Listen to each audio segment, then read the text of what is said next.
Hi, Brendan. Are you on the train right now?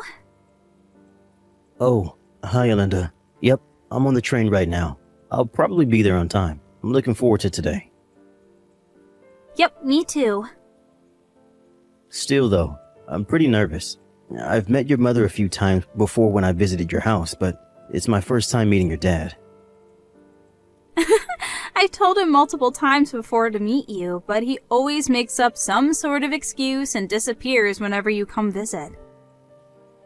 So, does he think of me as some random guy that stole his daughter? Even if that's the case right now, I'm sure he's going to have a better opinion of you once he gets to meet you. I hope so. Anyways, this time I told him that you'd be coming to receive their blessing for our marriage. I don't think he'll escape this time. I'll do my best to receive your parents' blessing. I'll tell him about how much of a good person you are as well. Thanks. I wouldn't know what to do without you. Alright, take care then. Yep, you take care as well. To think that you were a piece of scum that grew up without a father. What? Could this be Alinda's father? I got your contact information from Alinda's smartphone. Is that so? First off, let's get this straight. I'm not going to be your father-in-law. I'm not going to let you and my daughter even get married. All right, then I'll call you Mr. Reed for now. Mr. Reed, why did you do what you did back there? Because you're a piece of scum that was raised in a single-parent family. I'm sorry, but that's not an answer to my question. Why did you throw that ashtray at me? You didn't just throw it at me. You were even waiting for me to enter the front door, poised to throw it. Luckily, it was only a light ashtray, and I was able to get away with only the swelling on my forehead, which you seem to aim for. Not liking someone is not an excuse to throw stuff at them. You see, that's what I'm talking about. All I did was teach you a little lesson and you start getting all mad. You're a piece of scum that was raised by a single parent. Your reaction proves that what I say is right. If I may, there are people who become single parents against their own will. Even placed in such an environment, there are tons of people who have been raised on a straight path and are regular members of society. Don't you think that calling someone a piece of scum just because they were raised by a single parent is a bit prejudiced? You seem to want to say that you're a good example of someone that was raised on a straight path.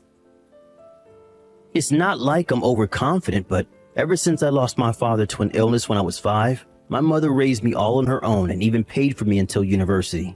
I respect my mother from the bottom of my heart for that, both as a parent and as a human. There it is, your mother complex. Huh? I can already see my daughter being bullied by your mother, and you not doing anything if she were to marry you. Don't you think your interpretation is a bit one-sided? If the child is a piece of scum, then the mother must surely also be a piece of scum. What? I'm not going to let you marry my daughter. Mr. Reed, is that why you're provoking me on purpose? Do you want me to get mad at your heartless insults and insult you in return, so that I might accidentally say something that will make me and Alinda break up? Well, sorry to say this, but the things you said about single parents and their children at least don't apply to me and my mother. So there's no way I'm going to lose my temper and say something compromising. Huh? I'll end our conversation here for today, but me wanting to marry Alinda still hasn't changed, so I hope we can come to an understanding in the future. Brendan! Sorry it took me so long to contact you. Hi, Linda. You see, my dad took my smartphone from me, and I was only able to get it back now. Mom got it back for me without him knowing. Is the place where the ashtray hit you alright? Yep, it only got a bit red, and it's basically nothing now. I'm glad. I'm sorry for my father. I never thought he would do such a thing. Did you hear why he's opposing our marriage? Yep, I heard. He explained it to us in grand eloquence. Me and Mom didn't know what to say after his speech. Is that so? I'm so sorry. I didn't expect him to be this opposed to us getting married. Even if you were opposed to the wedding, why would he just throw an ashtray at you without even listening to what you had to say? Hey, Linda, let's calm down a bit. If we lose our tempers here, then we'll just be doing what he wants us to do. You're right. Oh, I forgot. Mom says there's something she wants to tell the two of us. Oh, Mrs. Reed?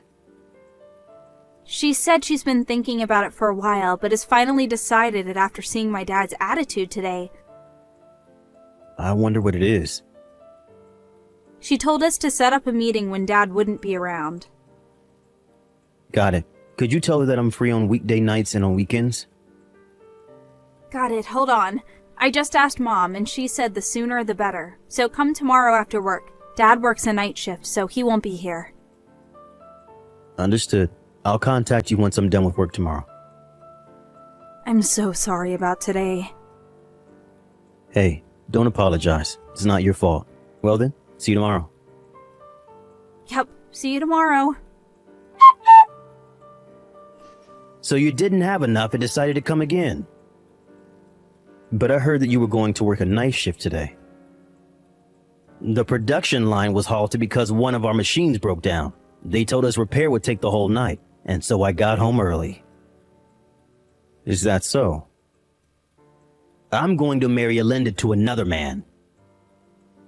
Huh? Her husband is going to be the son of an executive director of the company I work at. Me and the executive director have been friends for a long time, and I promised to him that I would give his son my daughter to marry.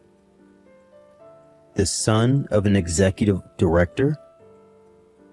How does it feel? He's a part of the upper class. You're nothing compared to him. You work at a factory owned by a food company at S City, right, Mr. Reed?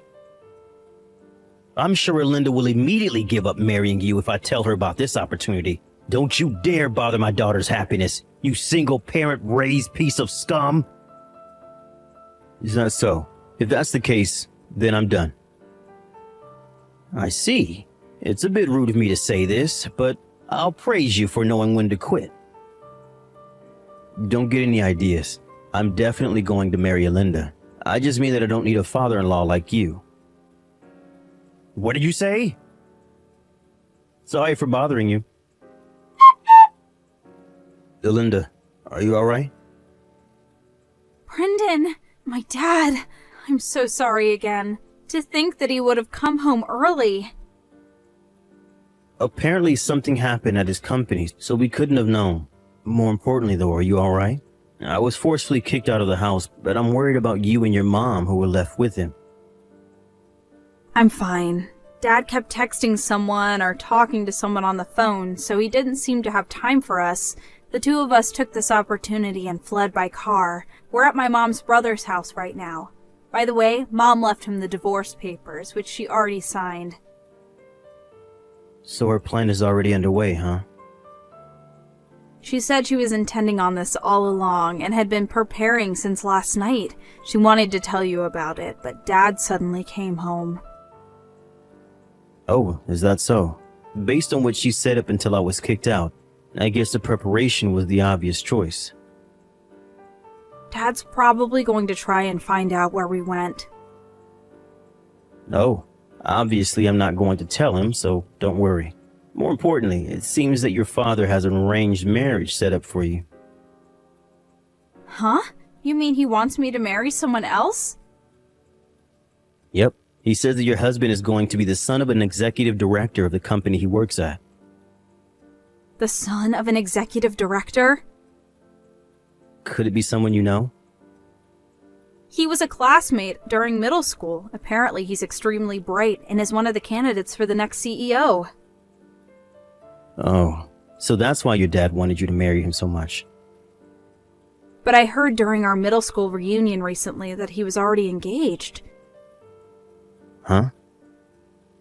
It seems that people at the company don't know yet, though. Apparently, his fiancé is the daughter of the company's CEO. What? If we let Dad do as he likes, I feel like a lot of people that have nothing to do with this are going to be caught up in this mess. You're right. I have a bad feeling that this is going to be a hassle. Hey, Linda, could you let me take care of this situation? I feel like we need to finish things right now.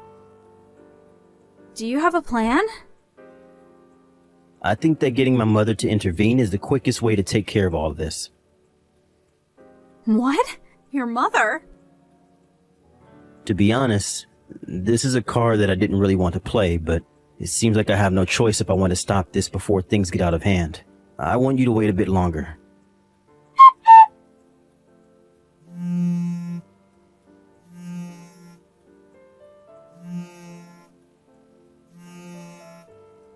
Hey, Brendan, what's the meaning of this? Why didn't you tell me sooner?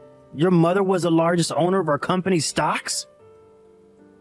I intended to tell you about it when I came to your house to ask you for your blessing, but you never let me in. But instead threw an ashtray right as I stepped into the front door and shoved me out. I was wondering what to do about all of this when you told me about the arranged marriage you had for Linda with the son of an executive director. To be honest, I couldn't help but be bewildered at your sudden news concerning Brenda's arranged marriage. Me and the executive director were classmates during elementary school and middle school. Not only that, but Linda and his son were also classmates during middle school. This couldn't have been a better bond. But I heard that the son of this executive director is already engaged. Huh? Who's he engaged to? I got permission from the two of them, so I'll tell you. It seems that his fiancé is the daughter of your company's CEO. Even if there hasn't been any official announcement in the company yet, I think that treating the executive director's son as if he was engaged to Linda without even asking him in his opinion is a bit problematic.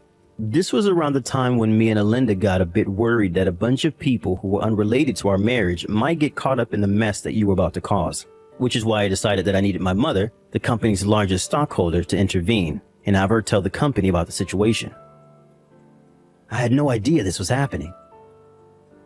That's not the end of it. It seems that you were telling some of your colleagues that my daughter might get married to the son of an executive director. This eventually made its way to the ears of the CEO and of the executive director himself. Apparently, if my mother hadn't told them about the situation, this might have caused a huge commotion in the company. After all, the son of this executive director was already engaged, and to the CEO's daughter nonetheless. You're exaggerating, right? What are you talking about? Depending on how you look at it, one could say that what you did was disrupting the marriage of the next CEO and the daughter of the current CEO. So that's why I was told not to come to work anymore today. I don't know what the company is going to do with you, but it seems that you turned in the divorce papers your wife gave you to the city hall the day she gave them to you. Oh, well, that's... Linda says that she's going to cut ties with you as well. Hold on, wait! Please make sure not to get the two of them, who are now strangers to you, involved in whatever happens to you. Hold on, wait! This is not what I was intending. The divorce papers as well. I let my anger get a hold of me, which is the only reason I turned them in. I wasn't actually serious. If my wife apologizes, I'm willing to get married with her again. That sounds like a long story, am I right? Well, yes. It's an important one after all. But I'm now just a stranger to you, and I don't need to listen to what you say. Huh? And frankly, talking to you any longer is just a waste of time. So, goodbye. Wait!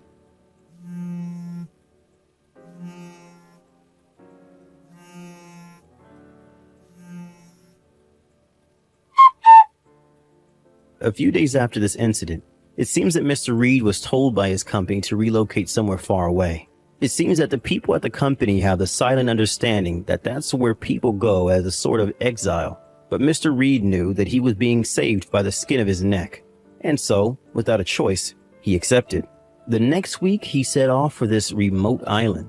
Apparently, he now receives a much lower salary and is barely able to get by living on his own.